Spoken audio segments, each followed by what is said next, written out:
Dieu m'a fait grâce. Aujourd'hui que je te parle, j'ai traversé tout mon pays, même dans les plus petits villages. Je suis arrivé à Bunia, et dans mes voyages missionnaires, et on a fermé une école de sourds-muets. C'est à Bunia que j'ai vu des fous et des folles devenir normales dans une minute.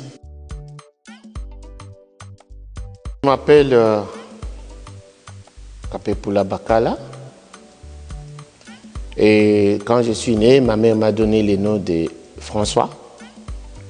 Et quand je me suis converti, j'ai changé le nom de François. Ainsi, donc, je m'appelle Kapepula Joseph Daniel Dieu béni. Je suis marié à Evis Kapepula et j'ai 4 filles et 5 garçons.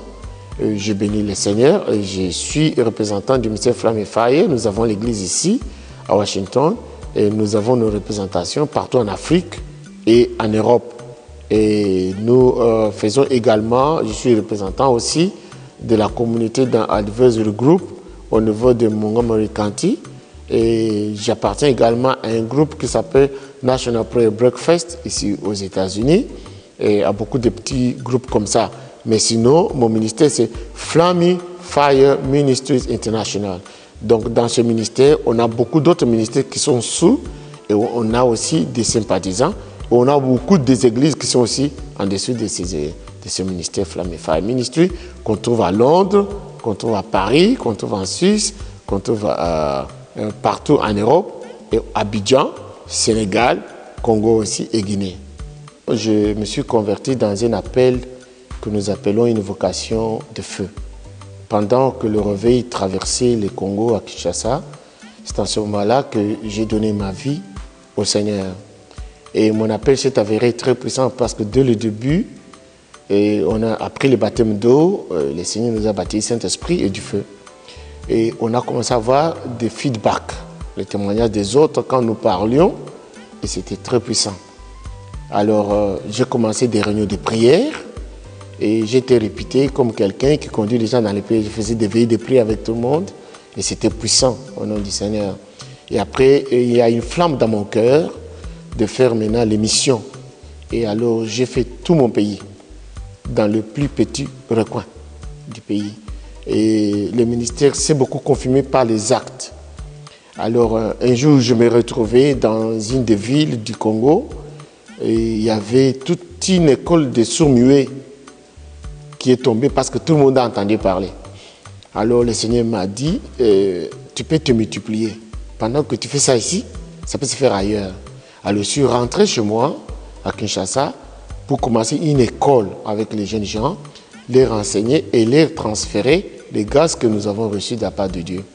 Et c'est ce que Dieu a fait dans une génération, une promotion, deuxième promotion et troisième, c'est pas moi, mais j'ai quand même 2 promotions et ils sont en Europe, au Congo, en Angleterre, à Paris, à Bruxelles, même au Texas, au jeu de Bishop. En tout cas, le Seigneur a confirmé sa parole. Dès que je me suis converti, ma vie tout entière a été bouleversée. Et je ne pouvais plus rentrer en arrière. Même mon entourage me craignait. Alors, j'étais poussé à tout abandonner. J'ai tout abandonné, le travail, la maison, la famille. Et je me suis donné totalement, entièrement à la prière. Les jours, les nuits d'éveiller, des jeûnes et de prières. Et c'est ça ce qui a vraiment marqué mon expérience de ma conversion. Alors, et puis les gens commencent à témoigner. Quand tu parles, c'est très puissant. Quand tu pries, et j'ai fait une école de prière. Pourquoi? Parce que les gens venaient chez moi pour prier avec moi. Alors, ce sont les choses que Dieu faisait au travers de moi. Personne ne me les avait apprises. Je ne les avais pas vues ailleurs. Dieu nous a utilisés puissamment. Ça, je l'ai dit avec humilité du cœur et simplicité en tant que serviteur. Nous avons été parmi les pionniers parce que le réveil venait de commencer et que ce soit dans la vie de prière, on a fait des écoles de prière, que ce soit dans l'école des serviteurs, on a fait des écoles de serviteurs. Alors on a commencé à voir dans le monde, quand on parlait, partout à Kinshasa, partout au Congo, je suis allé même dans le plus petit village. Le Seigneur faisait des grandes choses auxquelles on ne s'attendait même pas. Les pratiques marchaient, les aveugles voyaient, les sourds parlaient, les sourds entendaient, les muets parlaient. Et les villes, il y a eu même des petites villes tout entières où on se faisait un réveil. Les villes commençaient à chanter, dormir dehors. tout ça. On a vu vraiment la main de Dieu. Dieu avait vraiment visité Kinshasa lorsque nous nous sommes convertis. Dès le début, j'ai une flamme dans mon cœur. Et je commençais à aller dans le plus petit cité plus proche de Kinshasa. Et je suis allé dans le Bandundu, je suis rentré, je suis allé dans le Bazaï, je suis rentré, je suis allé au Bakongo, jusqu'à moi, je suis rentré. Et Dieu m'a fait grâce. Aujourd'hui que je te parle, j'ai traversé tout mon pays, même dans les plus petits villages. Dans les Kivu, à Goma, à Butembo, Beni, Onitsha. Je suis rentré à Lumbashi, partout en Bandaka. Je suis allé au Bazir, Bandundu, je suis allé en Boujima. Donc, je fais vraiment, c'est le Seigneur. Nous sommes allés avec la femme de Dieu partout et on a vu la main de Dieu. Un peu centrafricain, Dieu s'est glorifié. Dieu m'a dit que je ne peux pas témoigner aujourd'hui ici. Les gens dormaient dehors à Bangui et nous parlons de Cameroun, Yaoundé, Douala. Et nous avons fait quand même l'Afrique. L'Afrique du Sud, nous sommes rentrés et le Seigneur s'est vraiment beaucoup et beaucoup glorifié. Le temps que je me trouvais à Bangui, le Seigneur m'a parlé, m'a dit tu peux te dédoubler. Tellement Dieu faisait des grands miracles avec moi. Dieu m'a dit, je commençais à me soucier un peu. Dieu m'a dit tu peux te doubler. Ce que tu fais ici, tu peux entre-temps le faire dans beaucoup de pays, beaucoup d'endroits là où tu n'es pas. Alors, je suis rentré au Congo, à Kinshasa, et j'ai commencé ce que j'appelais l'école du ministère. J'ai appelé les jeunes gens, et je les ai mis chez moi, j'ai commencé à les enseigner, je les ai formés, et j'ai imposé les mains sur eux. Et ils ont commencé à faire les mêmes choses que j'ai fait. Et c'était ça la première promotion.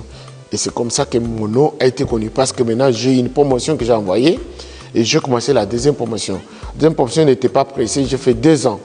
J'ai dit, bon, formation des disciples et maintenant formation des ministères.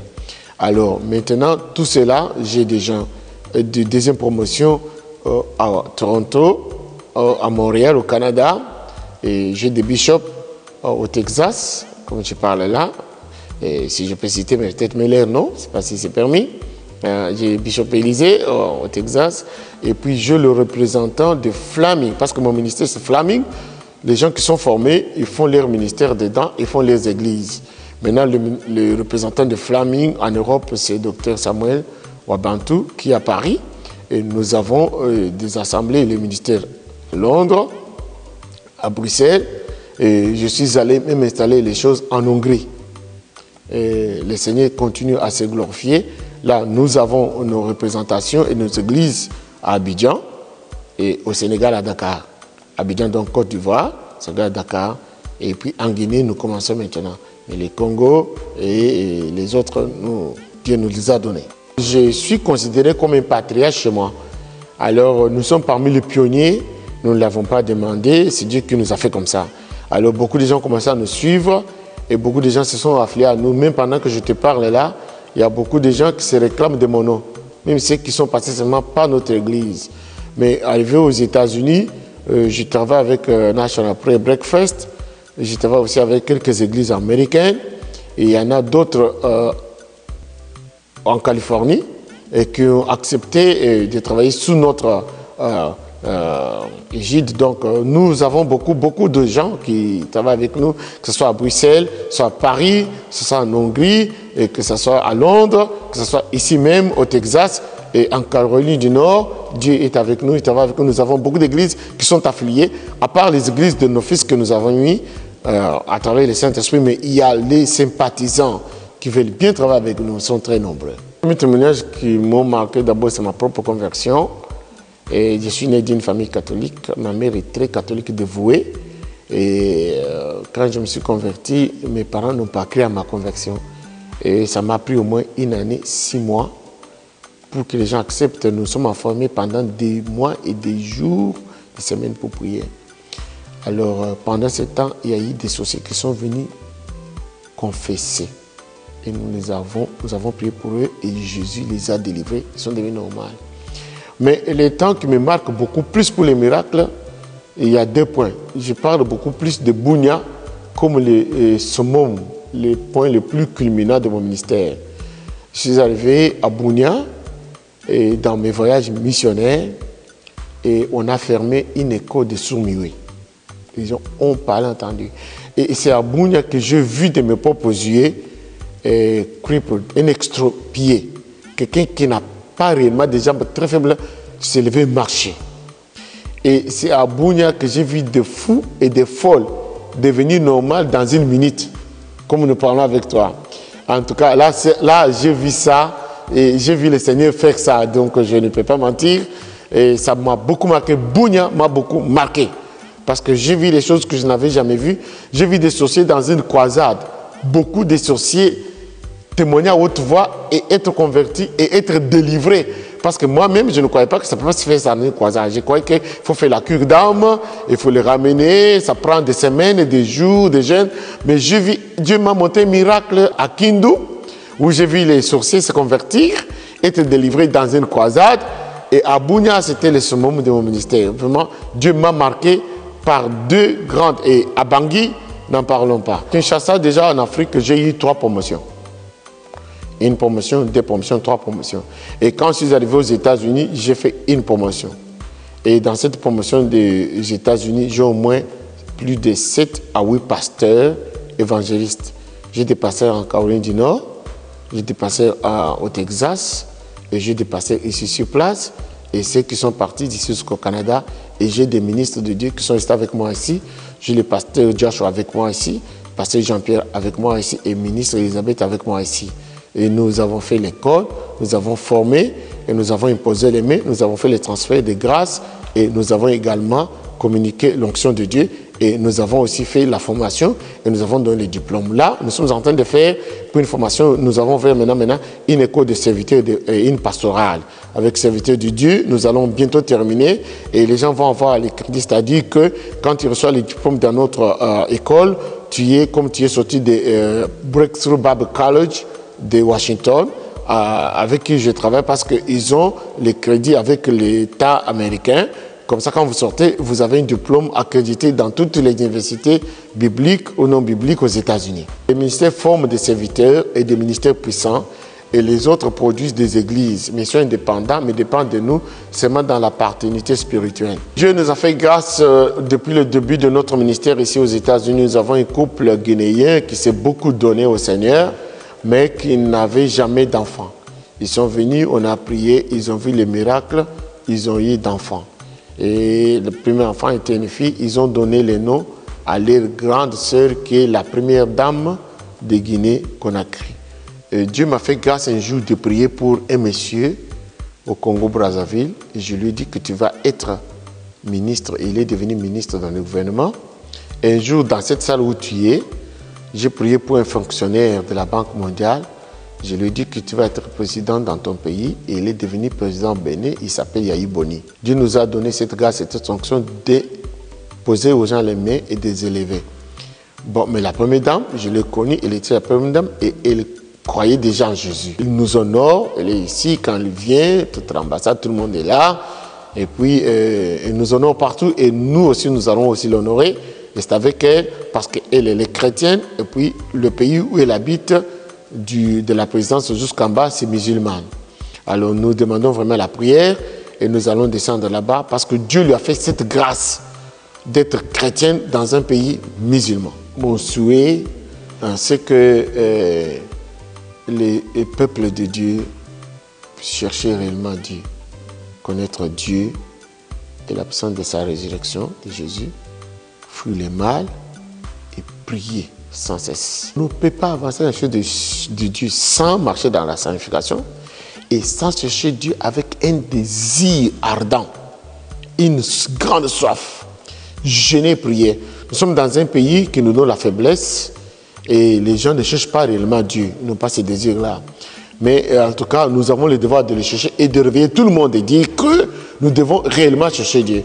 Dieu, on ne le cherche pas dans une petite prière. On le cherche dans des prières de jeûne, 7 jours, 15 jours, 21 jours, 40 jours. Dieu veut vous utiliser, mais il vous faut une consécration. Alors, vous tous qui avez reçu l'appel, qui sentez cette soif en vous, je lance vraiment un appel ardent de répondre, de revenir au Seigneur avec des désirs ardents, avec des jeûnes et des prières. Parce que tous ceux qui aiment Dieu, ils craignent Dieu, ils marchent dans la crainte de Dieu. Ça, c'est pour le peuple de Dieu. Mais moi, je suis le pasteur des serviteurs de Dieu. Je m'annonce à vous. Si vous m'écoutez maintenant, c'est que Dieu vous a appelé à le servir. Tout le monde qui a reçu une onction, un appel puissant, que l'onction est transmissible. Et si les démons, si les satanistes, si les sorciers se transmettent des forces des ténèbres, que tout homme de Dieu qui m'entend sache que nous devons transmettre les grâces de Dieu. Comme Paul a dit, je viens vers vous pour transférer de quelques grâces de la part de Dieu. Nous devons nous multiplier.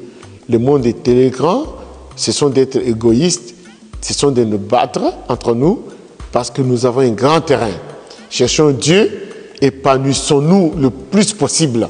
Dieu nous a donné la force, l'onction, la puissance. Tous les partenaires et tous les serviteurs de Flaming Fire ont été pour moi un soutien, une force. Parce que dans mes faiblesses, quand je les regardais, je les appelais, je pensais à eux, je reprenais les forces. Vraiment que Dieu les bénisse abondamment.